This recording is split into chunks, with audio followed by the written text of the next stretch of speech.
All right, I'm really excited for this interview. I get to interview my friend Sharanya. We've been friends for a long time. I guess we met years ago in Austin through your cousin and our my friend that I grew up with in Ottawa. And now we've become colleagues and sisters and community members, and I'm so grateful. So before we get into the interview, I wondered if you just want to say a few words about what you do professionally. Yeah, Priya. First of all, thank you for having me on Voices of Inclusion. You have a very special place in my tribe, so I'm really excited to be here. I am, what I brand myself as a workplace coach because I do career coaching, leadership development, and team coaching. So really, I'm here for, the career trajectory of a client. And my company is Global Coaching Works. And yeah, this is me. Yeah, and I'm really lucky and fortunate that you said yes to doing work with Roundtable Institute because, as when I was building the team a few years ago, I wanted people who had, a lot of coaching hours, who were deeply embedded, had a perspective on things like leadership development and career and workplace development. And you fit all of those criteria that we were looking for, which were like pretty selective back then. So I feel really lucky that we've been able to be connected through Roundtable as well. Yeah, and working with you has it came at the perfect time for me, and the perfect opportunity because at the time I think it was right about during COVID, right after COVID, Yeah, maybe. I had really been thinking about, as a person of color, what am I really contributing to the DEI space? And I wanted it to be meaningful. And so I was doing a lot of self-reflection on how I can do that as a coach. Um, yeah, I wasn't really wanting to do training, right? And I was really thinking about yeah, what's my place in it with the skills that I have. And you showed up, and you showed up, man, with the Jedi program, which really blew my mind away. And it just felt like the universe had given me an answer. So, well, and me too. I feel the same way. So yeah, lots of gratitude here. So well, you've already started to go here, but what the first question I always ask in Voices of Inclusion is, the real wisdom and the richness of our narratives lives well below the surface of a conversation. So are you willing to lower the waterline here, at least for the next 15, 20 minutes? you bet. I mean, that's really where the meaningful conversations are. So I Totally, totally. Thank you. Okay, so as being a member of our team, that we believe that everyone is a leader, whether you like it or not. You influence the people around you just by existing in the world, and you provide an example to others. And so in this way, we're all leaders. So the question I have for you to start is, what kind of leader are you? yeah, I lead with empathy, with reflection and creativity. I'm Mm, a purpose-driven leader. I focus on impact, and I like to bring about lasting change. So yeah, when I do work, it isn't just about that particular contract. It's about thinking, how can we bring about sustainable change? Um, I I think I also carry a level of impatience, which can be a gift and a challenge. Potentially sometimes I want to move a lot faster and when it makes sense to slow down. I think earlier we were also talking about kind of the urge to do and to do as much yeah. as possible and to, so I think sometimes I can be a little bit impatient. And then if I'm being completely honest, I'm a recovering perfectionist. Hmm. It's taken a lot for me to understand the balance between excellence and self-compassion. And that's Yeah, been a journey for me to be okay with failure, to make mistakes, and to grow instead of getting mired in self-doubt. yeah. And I imagine those experiences are exactly what allow you to empathize with people who are going through it themselves. Absolutely. Yeah. Absolutely. So when you say purpose driven, I just got snagged on those words because I hear them a lot. what is the purpose that drives you? This is a big question. I can start with professionally. Okay. Um, I think for the longest time, it's evolved. I'll say that. I started at a young age, I wanted to do international conflict resolution. And I was really ready and prepared to do that. And when I showed up for the Foreign Service interview, I was asked, well, what would happen if we posted you overseas and your husband didn't allow you to go? And that really pulled the rug under me because I was ready for policy questions, for technical questions. And here I was faced with a sexist question. Mhm. And I just sort of managed to say, well, I wouldn't marry somebody who didn't support my career ambition, so this is a moot point. And I didn't get in. And so then I had to sit with, well, what am I going to do next? This was a big dream of mine to get into the Foreign Service, and it was a big why for me. And so I defaulted into a career in law because I did my background is in law and dispute resolution. And so I was lost, honestly, in that career because it really wasn't what I wanted to do. Mhm. And my heart was in dispute resolution, and I found myself becoming more and more adversarial. And so, in my youth, I thought the answer to clarity is more education, as some of us do. And Yeah. that's actually what brought me to the United States to do my Master's of Law in Dispute Resolution. And again, here I pivoted, again, looking for my why, right? Like, what is it that really connects me to this work? Why, what is important about this? How can I bring I have a background in Vedanta, and one of the concepts is Swadharma, right? The thing you were born to do. What is that thing I was born to do, and how does it connect with this work? So that took me to a career in government where I sort of decided to, leave that aside and just be comfortable and just do the work. And that still sort of kept bubbling for me. And so for me, when I had accountability when my first kid came along, and then I really started to ask, hey, what's worth it to leave my kid at home and go to work? Mm. Mm. Yeah. I wanted it to be meaningful. I wanted it to be impactful.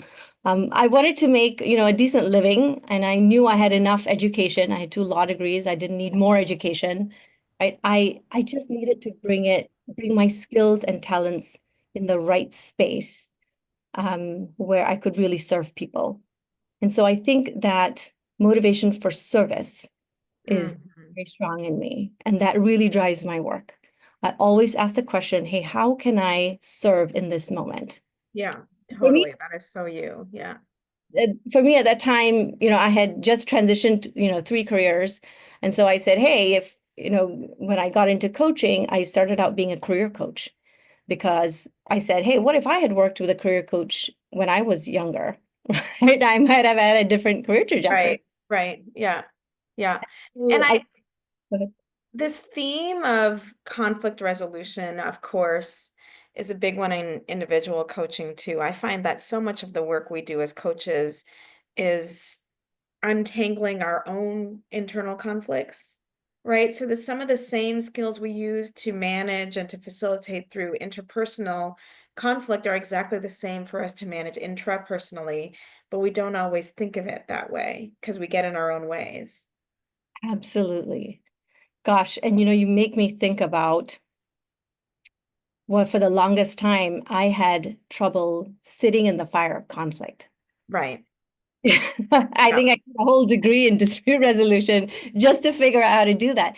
And I learned a lot of techniques, but it was still difficult for me to sit in a dispute. And Yeah. and Yeah.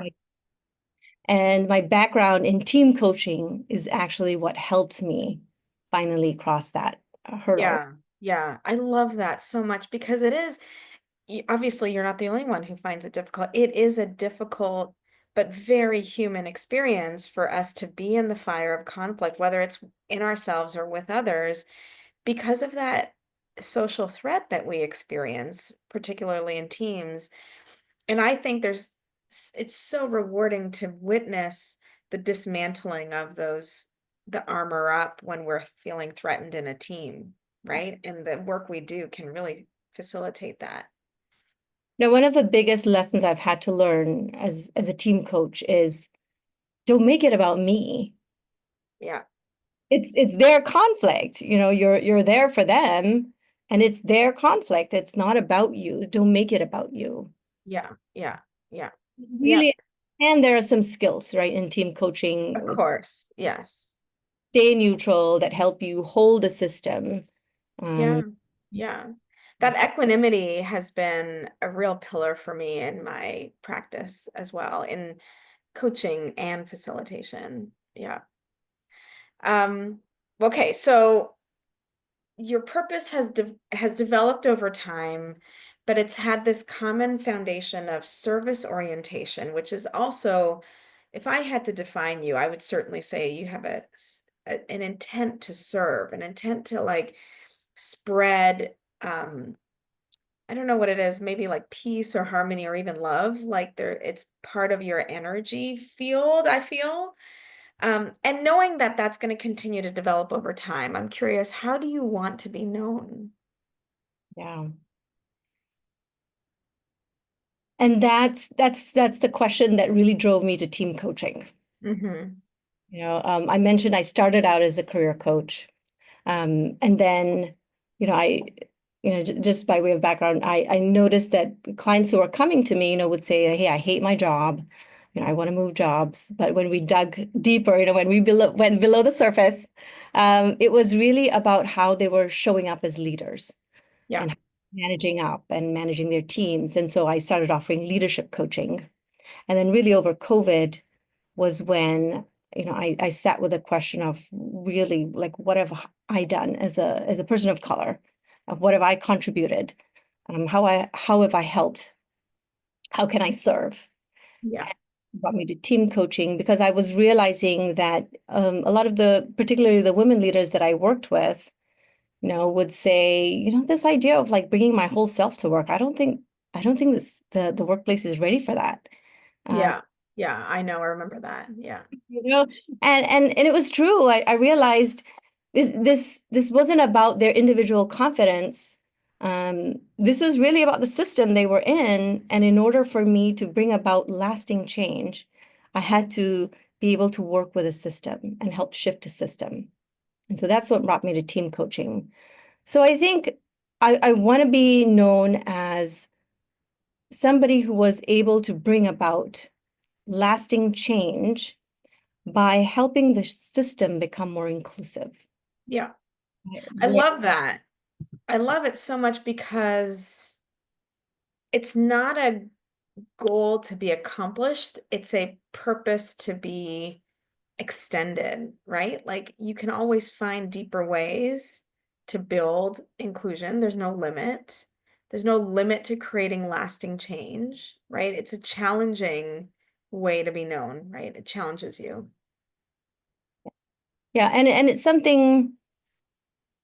Inclusion is who we are. Hmm. It's also a process of evolving. Yeah. Yeah. Think about it. And so that work is always going to be there. Um, and I think it's particularly important for our time. When I think Yes. how I want to leave this world a better place for my kids, I want them to experience greater inclusion than I did. Um, Yeah. Yeah. I'm what we call a third culture kid. I was Yeah. born and raised in Singapore and then moved to the US. So I've really never belonged, to to the mainstream. I was never Indian enough, never Singaporean enough, not American enough.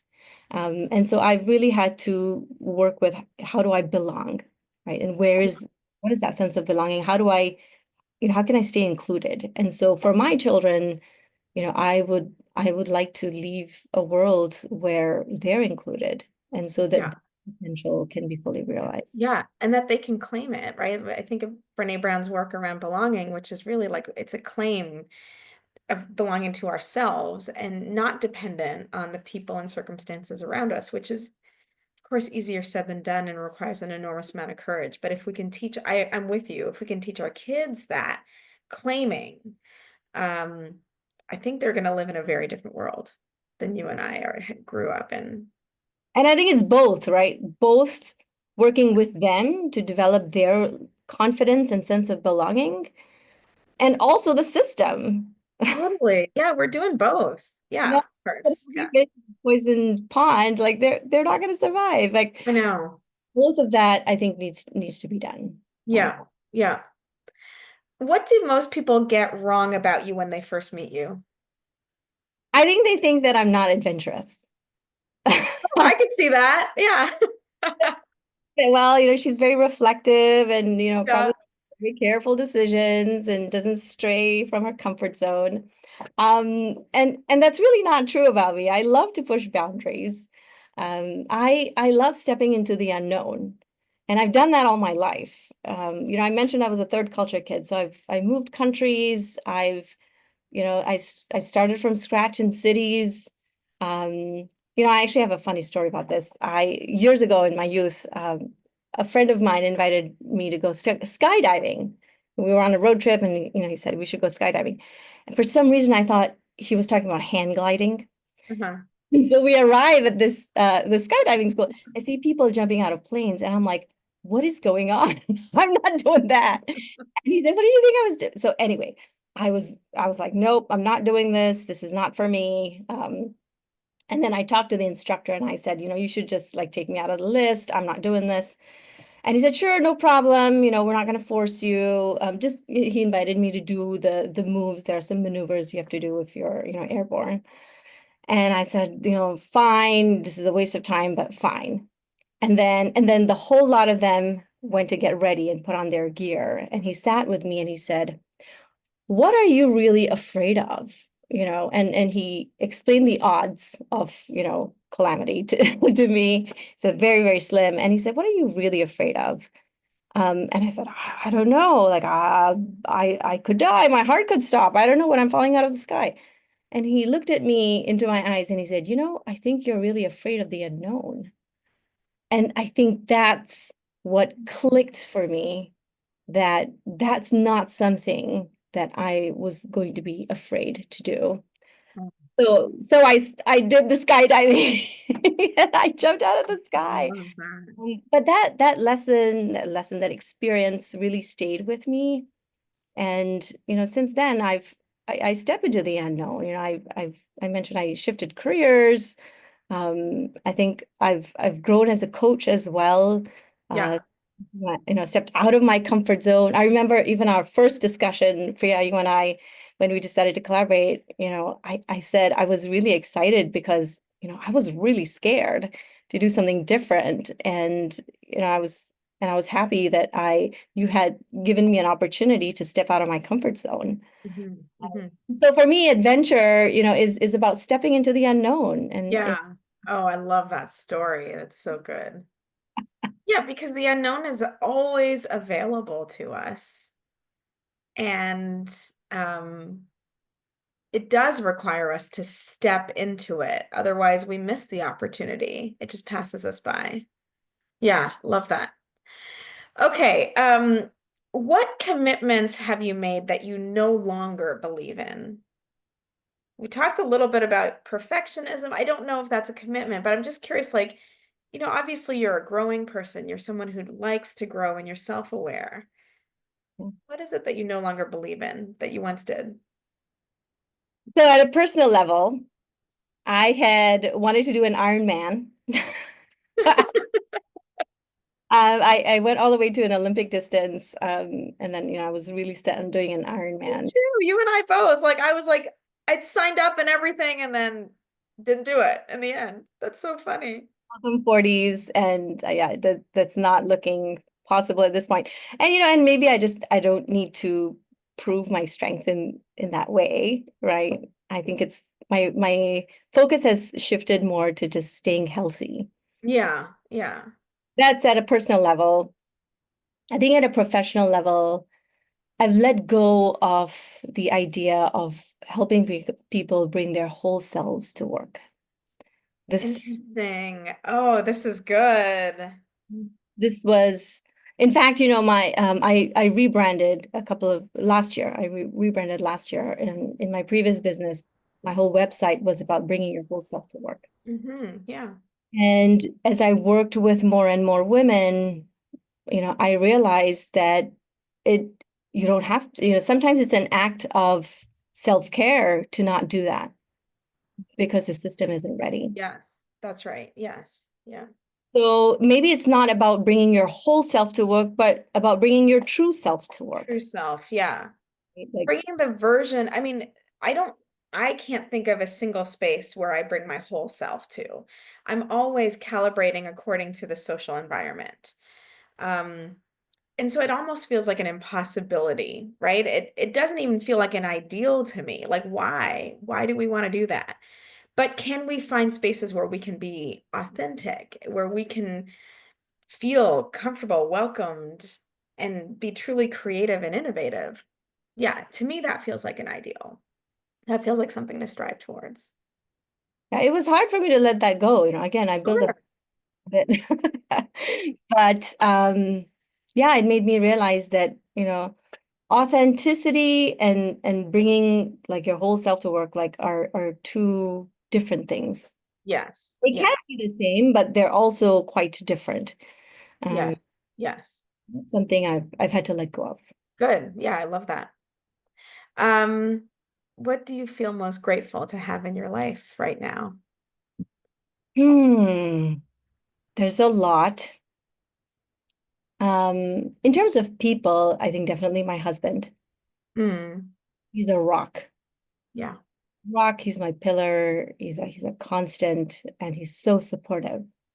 Uh, Yeah. and then, my spiritual wisdom tradition, Vedanta, has Mhm. a huge source of support and inspiration um, and stability to navigate change. Yeah. Yeah. I feel very grateful that I've been given this window to look at into the world, especially today's world. Oh my gosh. Yes. It's there are fires burning, there's instability, there's volatility, um, and in that, my spiritual wisdom teaches me how to stay resilient, stay equanimous, and stay true to myself. Yes. Yes. Yeah, it can be a very grounding force in our lives to have that. I'm at a point in my life, just as I hear you and your commitment to it, I'm at a point in my life where I have experimented with that piece of the pie in my life, but not committed, or maybe, implicitly have committed to a way of life that is calling on me to think a little bit more consciously about it at this point. Yeah. So I may turn to you for that. We're all at different points on the journey. Right, that's what it is. That's what it is. Yeah. But I'm curious. Yeah. Yeah. Um, where will you be when you're from now in the future? Personally, well, I will be in Austin next year as a middle I'm school glad mom. to hear that. I'm really glad to hear that because I can't tell you how many of my close community here in Austin is like, I'm out. I'm not because of the situation we find ourselves right now where people just don't feel safe in the United States, frankly. So I'm happy to hear that you'll be in Austin. Yeah. Yeah. And and it's a conversation we have consciously.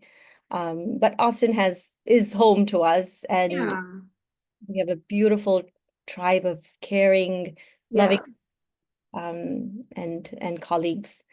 So we will still be here. I will be a middle school mom navigating the middle school. So I see that in my future. Professionally, I would like to do more international work. And it, Yeah. Okay. You've just planted a seed. I'm gonna keep my radar open for that. Okay. yeah, I mean, I mentioned my company's global coaching works and really fulfilling that global aspect of the company in Yeah. Yeah, I could you're so well positioned as a coach to do that, given your own history and background. And I made the same declaration late 2019 And within months, I had clients in Tokyo and Singapore and Italy, Spain, and France. And even today, I have clients in India and Cairo. And so you planted a seed and just watch out because it's beautiful work, it's fun work. My challenge is the time zone thing and the travel. Yes. Yes. Yeah. I'm currently part of groups that cross like 8 time zones. Yeah. We're having sessions at like, 10 p.m. Yeah. Yeah. That's been the past month. I was like, oh, yeah, I asked for this. I asked for global work. And here I am. Like, in Cairo, they work on Sundays, they don't work on Fridays. So I'm taking calls like Sunday morning before the kids wake up. And I was like, wait a second. I did ask for this, but not quite in this way.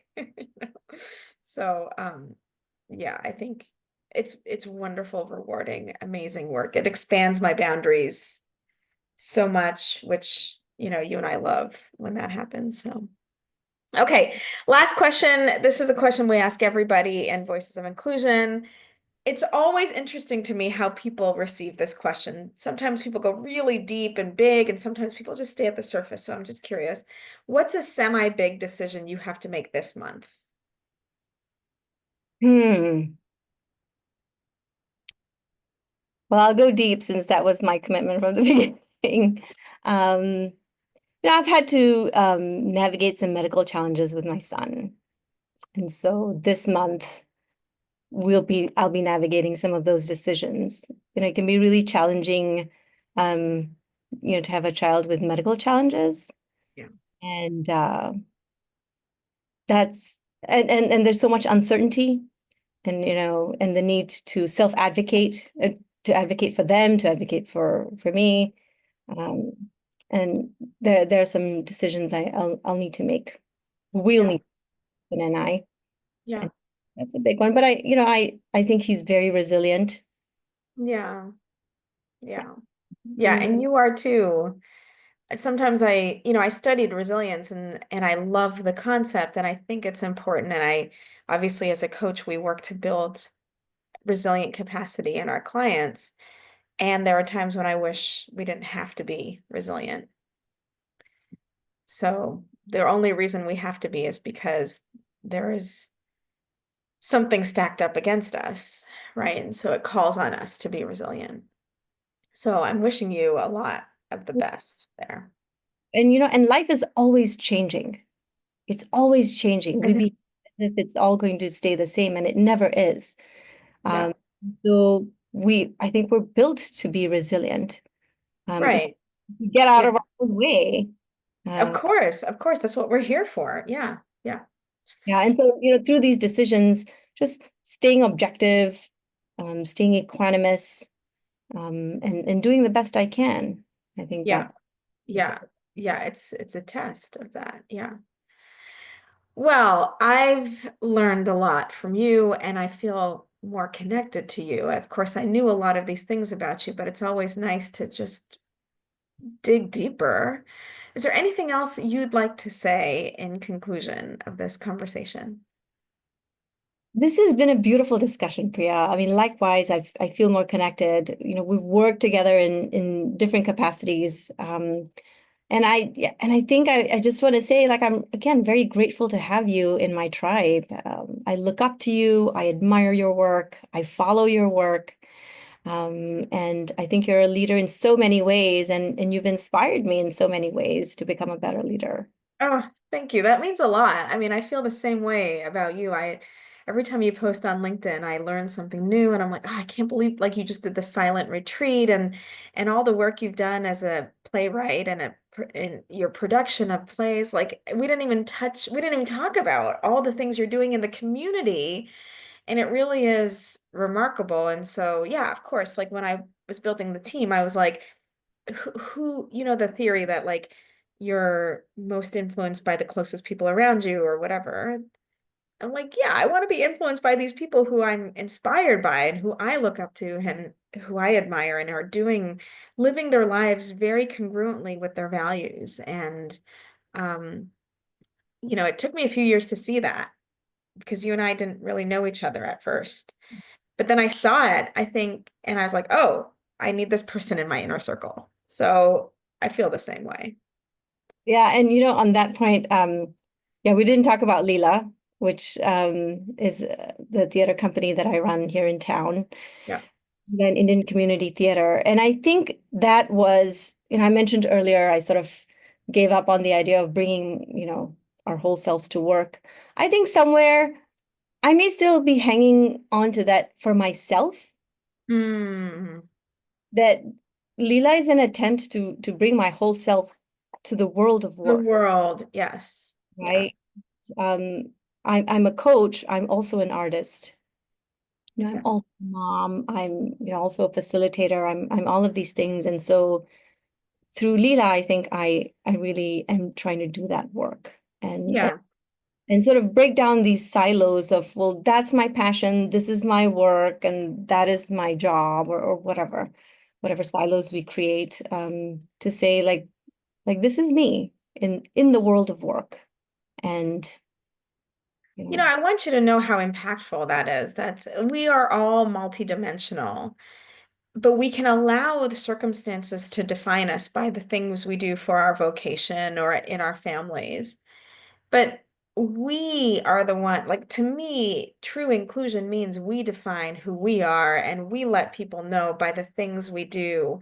And so when I first got to come to your play at the PBS studios here in Austin, I was blown away. I was like, okay, so we can live our lives in such a way that truly is multidimensional and express ourselves in so many different ways beyond what people conventionally do, which is through our careers and through our relationships. yeah.